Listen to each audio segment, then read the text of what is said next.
ponencia al doctor en Geografía, Luis Guadarrama García. Él es investigador de la Universidad Autónoma del Estado de México y nos va a presentar la ponencia titulada Posibilidades de diversificación turística en Villa Victoria, Estado de México. Sin duda, también un tema de bastante interés en la población general de aquí de Villa Victoria. Le cedo la palabra al doctor Luis. Pues me da mucho gusto estar escuchando aquí las ponencias porque definitivamente viene todo ligado, ¿no? Entonces, dentro de esta presentación, pues me parece que puedo retomar algunos de los puntos que han compartido los ponentes anteriores y pues bueno, voy a comenzar ahí, si me apoyan con la diapositiva.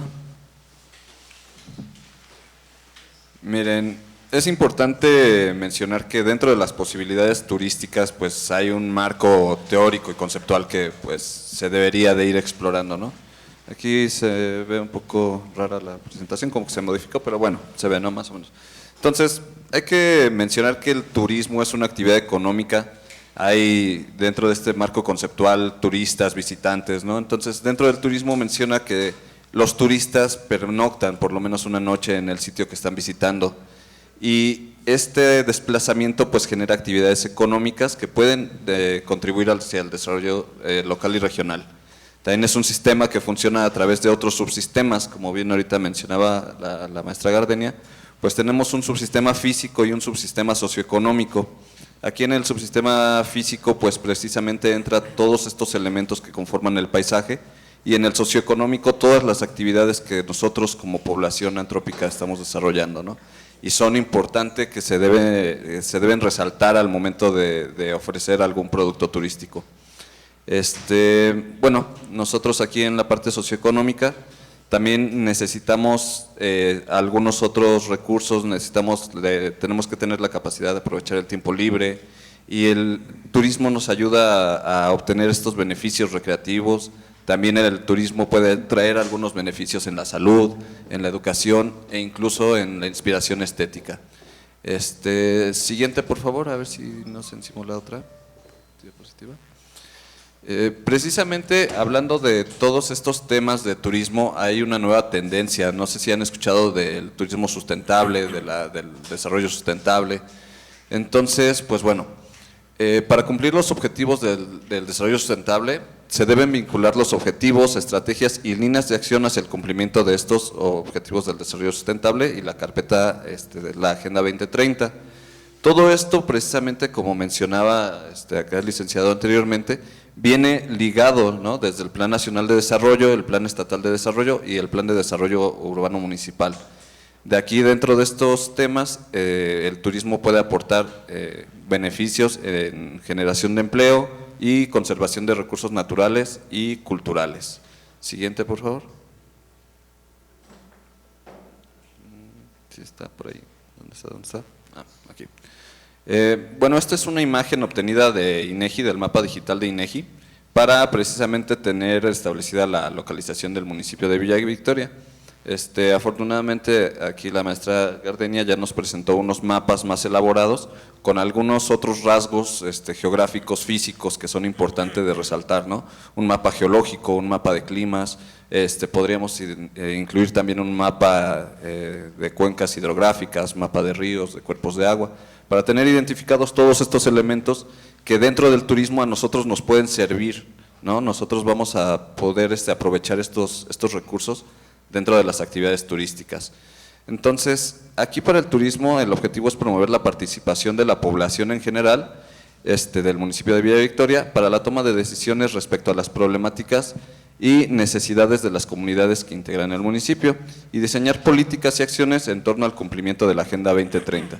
¿Qué quiere decir esto? Que para todas estas actividades turísticas se debe de contemplar a ustedes como actores, ya que ustedes son los propietarios de los espacios, de los recursos y son los que conocen, tienen todo este conocimiento empírico, conocimiento vernáculo de todo lo que pueden ofrecer como municipio para las actividades turísticas. Siguiente, por favor. Pues yo haciendo una revisión de lo que está disponible en algunas fuentes de información, encontré estos recursos turísticos, ¿no?, que van desde atractivos culturales, naturales, tienen algunas haciendas y exhaciendas y algunos otros, como bien nos mencionaba aquí el presidente municipal al principio. ¿Quién de ustedes conoce Bosque Nuevo, El Mirador, El Salto? Todos esos recursos son muy interesantes, ¿no?, de reconocer.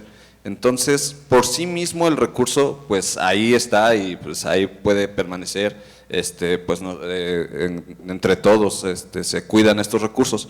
Sin embargo, el aprovechamiento turístico es diferente, ¿no? Porque es diferente que ahí haya un bosque a que tengamos una actividad de senderismo interpretativo. Entonces, ahí es en donde vale mucho la pena aprovechar el conocimiento que ustedes tienen para a lo mejor el diseño de rutas, para explicar qué especies de flora, de fauna se localizan en este bosque, en estos destinos, ¿no? Por ejemplo, estaba yo viendo algunas fotografías del Salto, la verdad yo no lo conozco, me encantaría conocerlo, porque me parece un lugar muy atractivo paisajísticamente, y también se pueden incluir algunas otras actividades que pues ahorita voy ahí a mencionar, ¿no? Por ejemplo, acá en la parte de los atractivos culturales, la Piedra del Sol, el mural monumental, la Casa de Cultura, el Museo de Charrería, que me parece que está un poquito más para acá, para la entrada.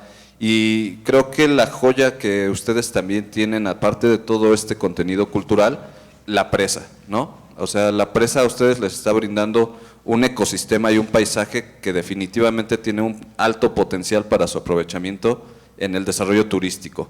Entonces, siguiente, por favor. Bueno, este es un modelo teórico de turismo. Este formó parte de mi tesis de doctorado. Quisiera que pusieran un poquito de atención en la parte de hasta abajo, ojalá se alcance a percibir. Nosotros tenemos 4 subsistemas principalmente dentro de este modelo, ¿no? En la parte izquierda tenemos los elementos del subsistema físico, que pues bueno, forma parte, como ahorita vimos en los mapas de la presentación anterior, el clima, la hidrografía, la edafología, la geología, flora y fauna, el uso de suelo que se tiene, ¿no?, en el espacio geográfico. En la parte del subsistema socioeconómico consideramos importante la población, las actividades económicas y la infraestructura. Ese es un temazo también que se debe de considerar, ¿no? Para el turismo alternativo sustentable tenemos 3 modalidades o 3 tipologías que se deben de reconocer. Una sería el ecoturismo, el turismo rural y el turismo de aventura. Ahora, si nosotros estamos aprovechando todos estos recursos de ambos subsistemas, nosotros deberíamos de reconocer también, por ejemplo, la gama de la línea de productos que se pueden ofrecer respecto al ecoturismo. Cuando hablamos de ecoturismo, nosotros podemos incluir el senderismo, observación de flora y fauna, observación de ecosistemas, de fósiles, observación sideral, incluso algunos consideran ahí el camping. Entonces, ahí es cuando yo menciono que existe algún recurso turístico, pero debe de complementarse con un producto turístico. Si no hay un producto, pues bueno, nosotros no podemos atrapar a un turista para que pernocte, para generar más gasto, para generar más estadía, o incluso para ir atrayendo a más mercado, ¿no?, más mercado turístico. Dentro del turismo rural nosotros podemos considerar algunas otras actividades que pues bueno, se acompañan bastante bien del sector agropecuario. Por aquí yo he visto que todavía hay algunos ranchos lecheros, pues la producción de algunos productos agroalimentarios, la etnografía y algunos otros, ¿no?, que también pueden fortalecer las actividades turísticas dentro de esta área. Y ahora la parte que a mí más me gusta es la parte del turismo de aventura. En la parte de aventura también se divide en otras 3 tipologías que tenemos: de aire, de agua y de tierra. En la parte de tierra nosotros podemos incluir el ciclismo de montaña, el senderismo, el montañismo, el hiking le dicen algunos, y son actividades que se venden muy bien. Hemos aplicado este modelo en algunos municipios del sur del estado, en la denominada Subcuenca Nevado Sur, y se han aprovechado algunos recursos que pues anteriormente no se estaban aprovechando.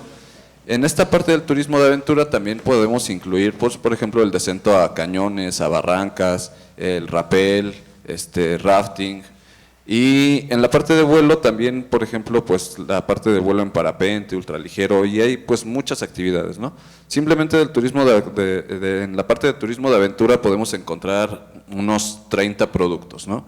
Entonces es importante conocer el espacio geográfico, las características geográficas, los recursos naturales, para poder identificar cuál de esta línea de productos se puede acoplar a lo existente y aparte haciendo partícipe a la población.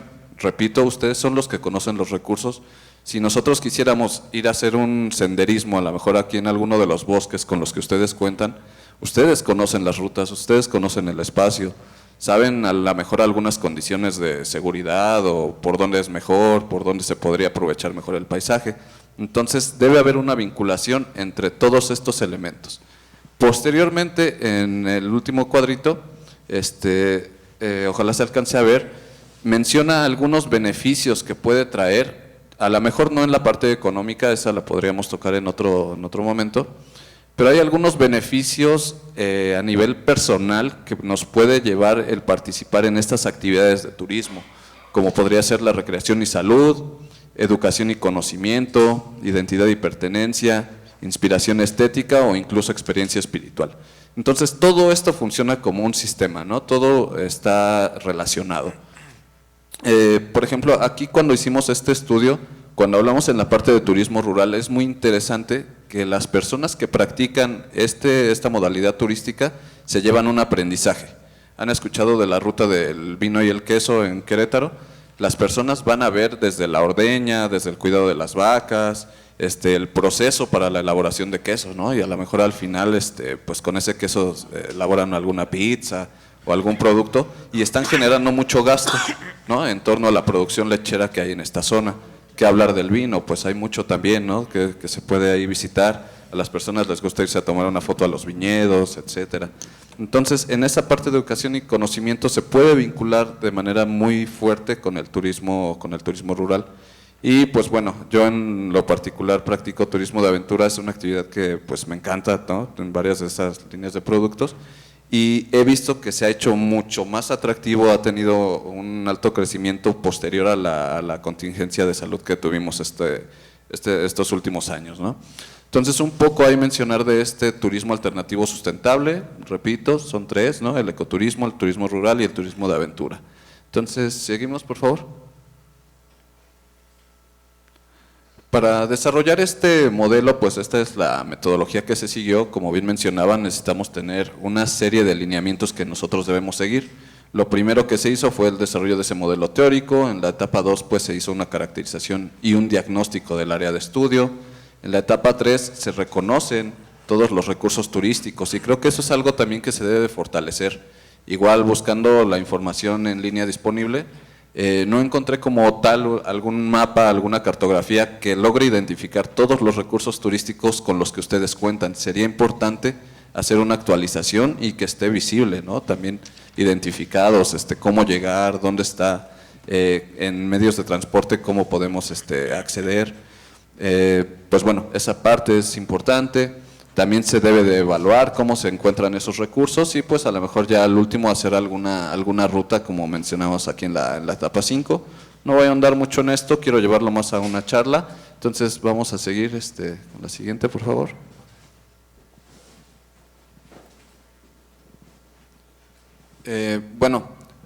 Nuevamente aquí las oportunidades para el turismo de naturaleza, insisto, con el ecoturismo, el turismo rural y el turismo de aventura. Pero también tienen algunos otros recursos. He visto que su herencia cultural también es bastante trascendente, se refleja aquí en el mural y pues más que nada en las personas, ¿no? Que aún cuentan con toda esta herencia. Entonces es importante que se conserve y pues bueno, también tenga más difusión de todo lo que aún se sigue conservando de esta rica herencia cultural, ¿no? Que se tiene. Estaba viendo también la parte de arquitectura con la que cuenta el municipio. Puede llegar a ser algún atractivo, se puede trabajar en ello también. Las artesanías también tienen aquí algunas. Estaba haciendo también una pequeña reflexión con lo que es un pueblo mágico, ¿no? Todos hemos visto el logotipo de los pueblos mágicos, que es un rehilete de 5 hélices. Cada una de esas aspas del rehilete representa algo, ¿no? Representa naturaleza, gastronomía, artesanías, cultura y la población. Y aquí tienen de todo, entonces tiene mucho potencial también a lo mejor para llegar a pues incluirse en este programa como pueblos mágicos, ¿no? Pero pues es que hay que fortalecerlo, pues a lo mejor desde las instituciones, el ayuntamiento, escuelas, la población, o sea, todos deben de participar para que se pueda fortalecer como un proyecto pues a mediano o corto o mediano plazo, ¿no? Entonces tienen muchos elementos que se deben de ir aprovechando. Y sin duda alguna a mí me sigue llamando mucho la atención la parte de la laguna. Como mencionaba, en la parte del turismo de aventura hay actividades de agua, se puede pensar en la pesca recreativa. Ahora en Valle de Bravo se puede practicar el vuelo en parapente y bueno, una forma de realizar el parapente es de ir a un punto A a un punto B, ¿no? Y otra parte es como de acrobacias. Entonces, para que se puedan realizar las acrobacias en parapente, por normatividad se debe de realizar arriba de un cuerpo de agua, y aquí tienen uno y muy grande, ¿no? Entonces aquí se puede identificar a lo mejor desde dónde viene el viento, si hay alguna pendiente de donde puedan despegar los parapentes. Ahora tienen áreas en donde no tienen cobertura de vegetación alta, de árboles, en donde bien se podría a lo mejor hacer un análisis, quizás se pudiera ahí hacer algún despegue, ¿no? Y pues bueno, se tiene el cuerpo de agua para dar seguridad a los practicantes.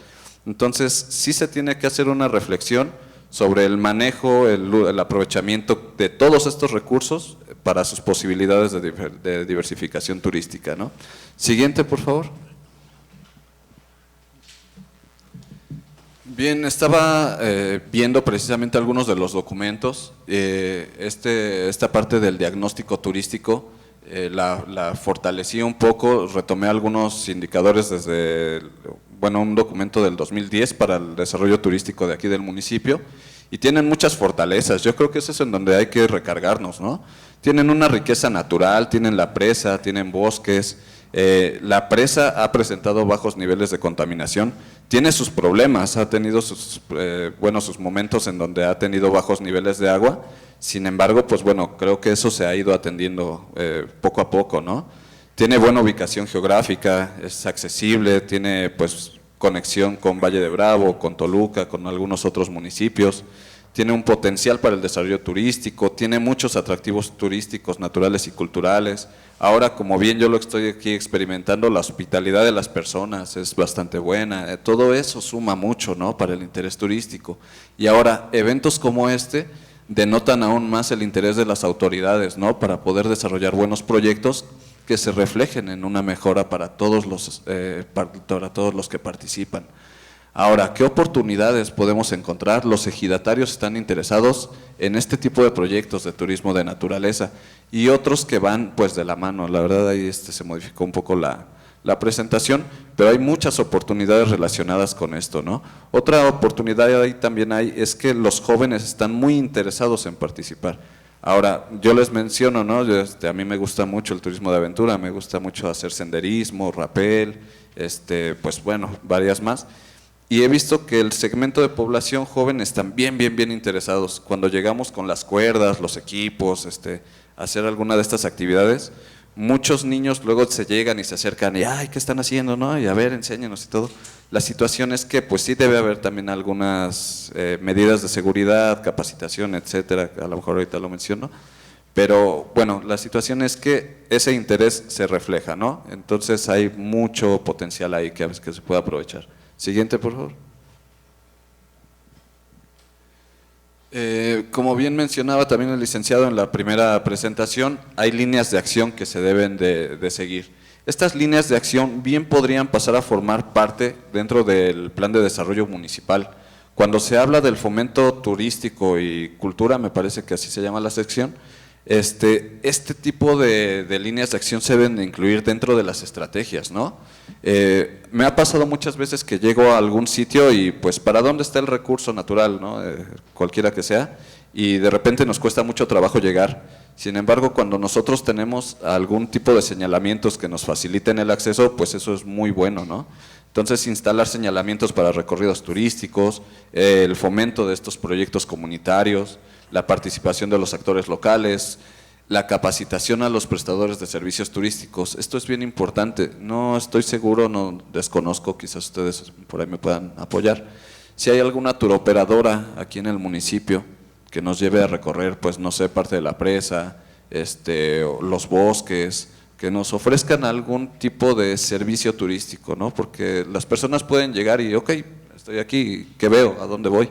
¿no? ¿Con quién se acercan para obtener algún recorrido de esta naturaleza? Entonces, la capacitación a prestadores de servicios turísticos podría ser muy importante. En la parte de turismo de aventura estamos normados por la NOM 09, Tour 2002, nos dicta ciertas medidas de seguridad. Nosotros, para poder prestar un servicio de montañismo, se debe de contar con alguna certificación. Entonces, todo esto atribuye a que las actividades se hagan disminuyendo los riesgos, ¿no? Para que los turistas estén seguros, se sientan seguros y se genera valor, ¿no? Ahora, la situación es que las personas locales, los actores, pues sí, locales, cuenten con esta capacitación para que ellos mismos sean capaces de dar este tipo de recorridos turísticos, de brindar servicios turísticos, una alimentación, recorridos y algunos otros, ¿no? Entonces, esa capacitación es muy importante. La difusión en mercadotecnia también debe de seguir. Pues si ustedes buscan Villa Victoria en TikTok, tiene mucho que ver con la presa, con el salto, pero tienen más, ¿no? Entonces, se puede hacer una mayor difusión. Y pues importante mencionar que esta línea de productos turísticos es sustentable, o se procura llevar de manera sustentable, de forma que se tenga una protección al medio ambiente, ¿no? Si nosotros vamos a lo mejor a aprovechar un bosque como producto turístico, no lo vamos a maltratar, ¿correcto? Lo vamos a tratar de mantener limpio, de mantener un bosque sano, una cobertura forestal pues adecuada. Entonces, ayuda, ¿no? Tanto al cuidado del medio ambiente, cuidamos bosques, presas, bueno, cuerpos de agua, suelo, etcétera. Entonces, creo que es una buena tendencia este modelo de turismo alternativo sustentable. Siguiente. Y bueno, como conclusión, se debe fortalecer el sector turístico desde los programas de ordenamiento territorial. A mí sí me llama mucho la atención, también como geógrafo, pues la localización, ¿no? ¿Dónde están las cosas? Entonces, un inventario de recursos turísticos creo que fortalecería mucho, que exista esta cartografía turística, la capacitación de instructores de turismo de naturaleza, conforme a la norma que les mencionaba, y la vinculación institucional, como ahorita, pues bueno, si bien se juntó, ¿no?, las instituciones universitarias, aquí con el Cabildo, con la población, pues bueno, ese tipo de acciones creo que contribuyen mucho a que se lleven diálogos, ¿no? Que se lleven diálogos para ver cuáles son las mejores estrategias, las líneas de acción, poderlas ir evaluando, dar algunas prioritarias, o pues bueno, ir a la toma de decisiones, ¿no?, que lleven a la mejora de calidad de vida. Y creo que ya es todo. Bueno, le agradecemos al doctor Luis por su interesante ponencia, donde nos abre un panorama bastante amplio de las potencialidades que tiene aquí el municipio y que creo que se podrían explotar de buena manera, obviamente implementando un buen plan de manejo, ¿no?, de estos atractivos turísticos. Y ahora sí, lo voy a comprometer, doctor Luis, que pudiera, creo que también se nota su entusiasmo, él se ve que también está dispuesto a colaborar con el Cabildo para realizar este tipo de actividades, ¿no? Y sobre todo hacer la debida planeación e identificación de todos los potenciales turísticos que hay aquí dentro. Y más, si encuentra lugares para hacer rappel, pues aquí va a estar muy seguido. Bueno. Ahí tengo equipo, por cierto. Entonces, muchas gracias, doctor, por su ponencia. Entonces, para finalizar las ponencias, considero yo que vamos a tener la cereza del pastel, que es la intervención del cronista municipal de Villa Victoria.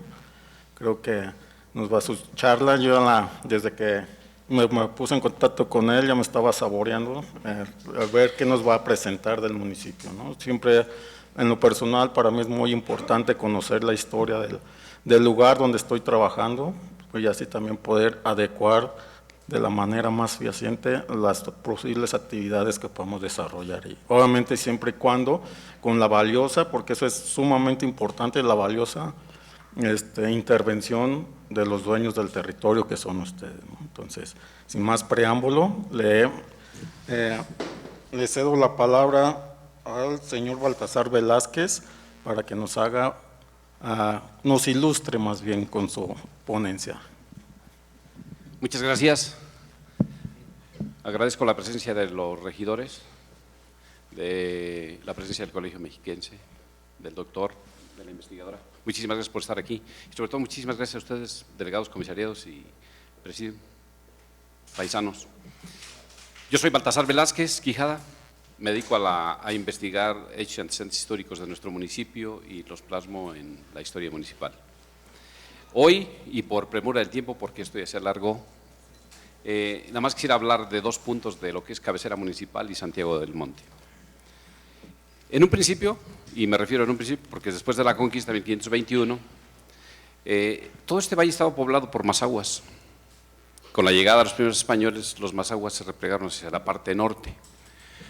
Algunos historiadores dicen que los mazahuas fueron esclavos. Yo lo sostengo que no, porque en los documentos que hemos encontrado en las haciendas y en la herencia que dejan ellos a sus hijos, declaran siempre esclavos, pero declaran esclavos negros, nunca un mazahua. A los mazahuas nunca les ha gustado estar sometidos a nadie.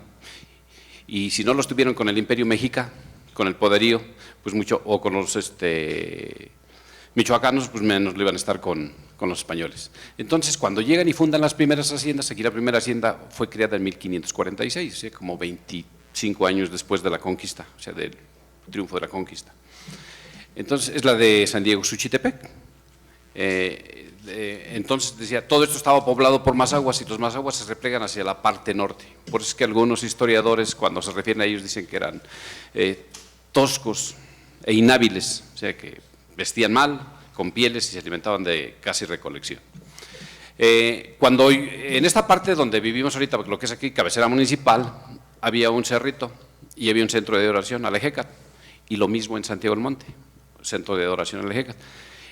El de cabecera municipal fue olvidado y se replegaron más hacia la parte norte, hacia la montaña, se fueron hacia la zona de San Felipe, y por eso es que en lo que es en Cerritos del Pilar y muchos hemos encontrado pirámides de una construcción rústica corriente, o sea, lo que era lodo y piedra. En el caso de cabecera abandonan y después ya en 1550, 55, llega un español, era regidor de la Ciudad de México, Alonso de Rivera y Avendaño, y funda la Hacienda de las Llaves. El antecedente, el nombre de Llaves, viene de que los de la Hacienda de San Diego Suchitepec le dieron al valle donde está ahorita inundado por la presa. La presa se construyó en 1942. Entonces, antes era un valle que era un valle por donde convergían muchos ríos. El de la Compañía, la Parada de San José, el del Espinal, el de la Ventilla, el de los Coyotes. Entonces eran varios ríos que convergían ahí y formaban curiosamente una figura que formaban las llaves, unas llaves. Cuando yo descubrí esto en el Archivo General de la Nación, bueno, fue mi día más feliz, fue el día que cambió mi vida, el minuto. Y hoy está inundado por la presa, ya no se conoce, por los ríos ya. Pero los de la Hacienda de San Diego decían, llévate a pastar a las llaves. Entonces por eso se le dio este nombre primero, las llaves, españolizado, porque primero fue Ejecatepetl, que significa en los cerros de viento o donde sopla el viento. Por eso que algunos historiadores, como el maestro Javier Romero Quirós, decía, es que tu municipio se llama en los cerros del viento o donde sopla el viento. Y curiosamente, pues, efectivamente, aquí hace mucho viento. Entonces decía, en lo que fue cabecera, llegan los primeros españoles y fundan la hacienda ya de las Llaves y los mazahuas se replegan. En el caso de Santiago del Monte, en el Cerro del Ejécat, Cerro Colorado, ahí los mazahuas, aun cuando se funda la hacienda de la Gavia, la hacienda de Juan Gutiérrez de Altamirano, la de Antonio de Turcios, que fue secretario del Ayuntamiento de la Ciudad de México, la hacienda del Hospital, de un personaje cercano a Cortés, Alonso de Ávila, los de Santiago del Monte no se salen, permanecen en el núcleo, en el cerro, y se fundan las haciendas. Y podemos encontrar ya después, por ejemplo, en 1838, cuando Ángel Calderón de la Barca era el embajador plenipotenciario de México, él trae a su esposa, él se casó con una escocesa, y esta, la marquesa de Calderón, en sus viajes que va narrando y dice, y pasamos cerca de una cantera donde viven unos indios. Les decía, en el caso de Santiago del Monte, los mazahuas del núcleo no se salieron, y no se salieron por algo importante, porque estaba el centro de adoración principal. El centro de adoración al Ejécat, en la deidad de Quetzalcóatl, la cabeza de la serpiente. Entonces los de Santiago, los mazaguas de Santiago del Monte, conservaron, no se salieron, y es que por lo que tienen que llegar los franciscanos y traerles al Santo del Trueno, cambiarles al Santo del Trueno, que es lo mismo. El Ejecas es el que sopla, el tormenta, vientos, y se los cambian por el Bonaerense, por el Santiago, por el Jacobus, el Santo del Trueno, el que hacía llover. Cuando era apóstol Santiago y atacaban a Jesús, él decía, ¿quieres que les pongan su mamá? Pues se enojaba. ¿Quieres que haga? Porque tenía ese poder de hacer caer rayos, o sea, él tenía ese poder. Aquí, los franciscanos, curiosamente, fíjense cómo han jugado con nos, implantan una deidad sobre la otra. Lo curioso es que en el Santiago, en 1700, que es el primer lienzo, que se echaron a perder ahí porque lo pintaron, ¿verdad que sí, delegado? Lo pintaron, es el primer santo en lienzo, lo instalan sobre el ceremonial del Ejecata, arriba, sobre él, hacen una. Y yo tuve amigos que incluso ya murieron algunos de ellos, que me comentaban, yo entré a esa cueva, en la parte baja, o sea, del altar principal, ahora ya lo taparon, creo, delegado, ¿no? Pero podías introducirte y bajar a una cueva y estaba el pilar de donde estaba la deidad, la cabeza de la serpiente, que ahora está a espaldas. Hoy la puedes encontrar a las espaldas del santuario. Y me decía, ahí nos metíamos a jugar. Los cristeros lo utilizaron como un centro de refugio para esconder las armas en el 26-29, que hubo muchos cristeros de Villa Victoria, para ocultarse. Entonces, en el Santiago ahí ocultaron. El santo era en bulto ya llega después del 30-31, porque yo tengo inclusive todavía el inventario de 1930 y no existe santo de bulto. Y de ahí nace la leyenda, y después, mi delegado, la aparición de que el señor de la Gavia compra el santo de Rivas y Cervantes, compra el santo y que lo trae a los festejos de Santiago del Cerro, y días después manda a sus caporales, traigan al santo y lo llevan a la Gavia, y de la Gavia se desaparece y vuelve vayan por él, y hijos de nos, y se dan. Ahí las golpizas y las leyendas de que los casquitos aparecen en el río, el santo se desaparece de la hacienda y aparece en el cerro. Y hay harta magia.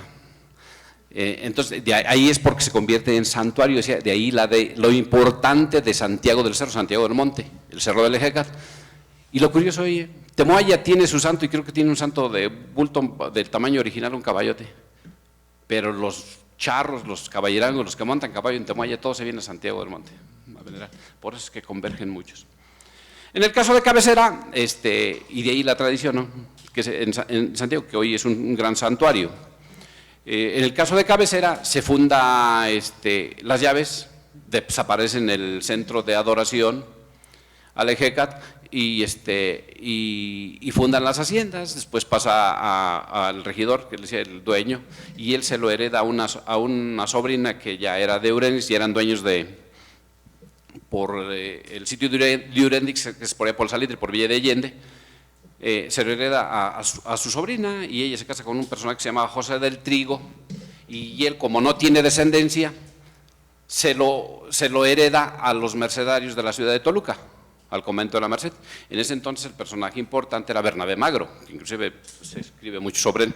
Él es el creador de lo que está en la ciudad de Toluca, del convento de la Merced, y se lo otorga a ellos, se le obsequian. Inclusive ellos lo tuvieron. Fue de 1793 a las leyes Juárez, 1856. Durante ese tiempo ellos crearon un colegio, lo dedicaron al Colegio de Gramática y Retórica Latina. Del usufructo que sacaban aquí en la Hacienda de las Llaves, lo dedicaron. Con las leyes Lerdo, Juárez, donde el patrimonio de la Iglesia, la propiedad de la Iglesia pasa a ser del Estado, pasó a la beneficiaria pública. En este caso le tocó a la universidad, o lo que es hoy la universidad. En ese entonces era el colegio literario, porque no era ni científico, o sea, era el colegio literario. Y le tocó, la Hacienda de las Llaves le toca eso. Y fíjense las curiosidades de la vida. Si alguna vez, por ejemplo, van ustedes a la ciudad de Toluca y ven la casa de las diligencias ahí en la esquina, sobre Independencia y Juárez, también fue de Villa Victoria, era de la hacienda de San Diego Suchitepec, era una de las casas, de ahí salían las diligencias que venían hacia la hacienda. También le tocó a la universidad, hasta ahorita lo conserva. Entonces decía, durante ese tiempo el usufructo lo dedicaron a ese colegio, ya con las leyes Juárez. Un grupo de personas se reúne y 61, 63 personas le compran al Instituto Literario de la ciudad de Toluca lo que era el casco de la Hacienda de la Gavia, de la Hacienda de las Llaves, y fundan un pueblo. En ese entonces pertenecíamos a Almoloya de Juárez, Almoloya el Grande, y le ponen el pueblo de las Llaves. 1864, o sea, 2 años después, fundan el templo de la Merced, y de ahí el agregarse Merced de las Llaves. El templo de Merced de las Llaves es una copia exactita de la hacienda de San Diego, del templo de Ayala. Si ustedes alguna vez van a Ayala, a la hacienda de Ayala, y ven el templo de Ayala, el de Villa es exactito, es igual, un rústico corriente. O sea, nosotros no tenemos construcciones viejas, o sea, de piedra, como si lo tiene Villa de Allende, Donato Guerra. Aquí no, en Villa no. Se hace a copia exacta, inclusive todo era exacto. Y si quieren ver cómo era originalmente lo que es el templo de Villa, aquí de Merced de las Llaves, hay que ir a Ayala. Ya en el 66, cuando una mente maestra, que era un personaje, y aquí fíjense, está una descendiente de América, José María González Miramar, él es la mente maestra que organiza para crear la municipalidad. Inclusive hubo un tiempo que la calle principal llevó el nombre de Primera de González, después cambió a Progreso y después a la avenida Lázaro Cárdenas. América es descendiente de esa familia, inclusive sus abuelos, que creo que ya no vive tu abuelito, ¿verdad, Nito? Ellos aún conservan la casa principal, la de José María González Miramar, que después fue de Pedro González, de Clara González, la que se casa con don Pedro M. Morón, uno de los viejos fuertes de cabecera municipal. Entonces, les comentaba, fundan Merced, ya con nombre de Merced de las Llaves, 1868, y en el 82, en la época ya de don Porfirio, porque primero fue la de Juárez, se convierte en Villa de Victoria, en honor al primer presidente de México, don Guadalupe Victoria. Y el lugar donde fundaron fue el primer cuadro que es hoy ahí, y que después cuando fundan la municipalidad, yo no sé si no pensaron o fue plan con maña, porque cuando fundan la municipalidad no tiene un terreno. ¿Dónde instalamos el Palacio Municipal? Y lo instalan ¿cómo dicen? La sacristía, en las casitas que tenía la iglesia de la Merced, el templo de la Merced. Ahí fundan el primer Palacio Municipal, 1868. Y ahí permanece y atrás le agregan el Corral del Consejo, lo que es hoy la escuela secundaria. Pero el cuadro completo y conforme en el Archivo General de la Nación es completamente para la Merced, para la iglesia. Entonces, se funda el Palacio Municipal y permanece ahí hasta 1924, y en el 25-26 lo derriban, tiran las casas viejitas del Palacio Municipal y se pasan a donde vive don Lupe Tenorio, era la casa de las Chinitas. Ahí estuvo instalado, inclusive Samuel todavía habla de que encontraron todavía muchos documentos arriba en los tejados de esa casa, porque como estuvo 2 años el Palacio Municipal ahí en la avenida, se empieza a construir durante la administración de don Pedro M. Morón, una administración de don Pedro M. Morón, un presidente que fue un señor que fue 8 veces presidente, y don Gumecindo Domínguez, los dos eran del hospital, vivían en el hospital, tenían sus ranchos en el hospital. Se empieza a construir, y la gran ayuda es de un diputado que era de Villa Victoria, se llamaba Pedro Laguna. Él fue diputado de la 30 legislatura federal, 1822-1824.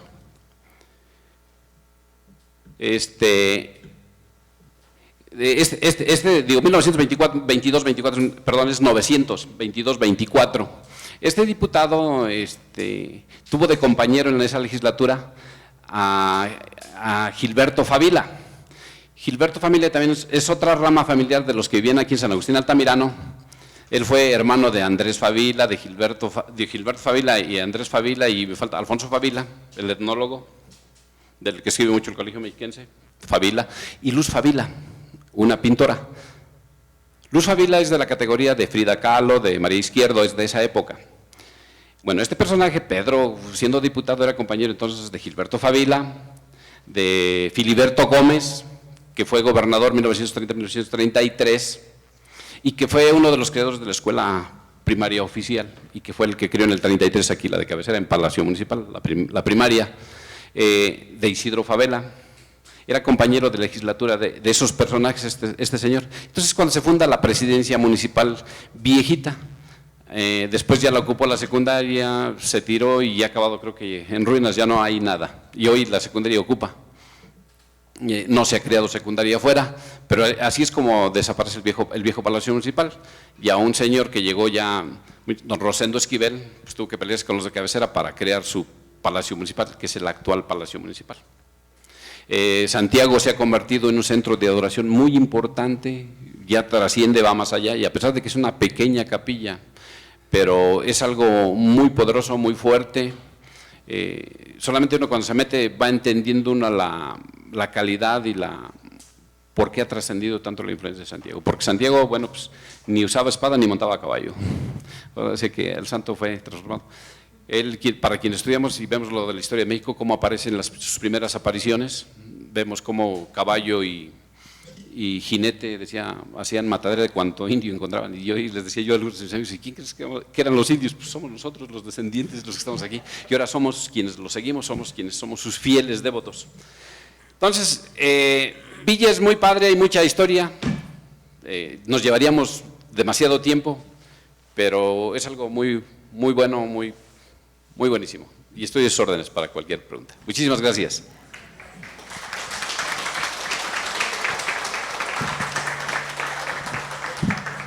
Bueno, pues lástima que no disponemos de tiempo porque se ve que el señor Baltasar tiene un bagaje de conocimiento bastante amplio, ¿no?, de la historia de Villa Victoria, y siempre es un placer y un gusto personal escuchar a personas o personajes tan importantes dentro del municipio, ¿no?, porque nos vuelven con sus historias, su conocimiento, nos vuelven a situar en el tiempo y nos podemos imaginar cada uno de los acontecimientos que nos viene narrando, ¿no? Muchas gracias, señor Baltasar. A nombre del presidente le hago extensiva el agradecimiento a cada uno de los ponentes también aquí presentes y también a cada uno de ustedes asistentes.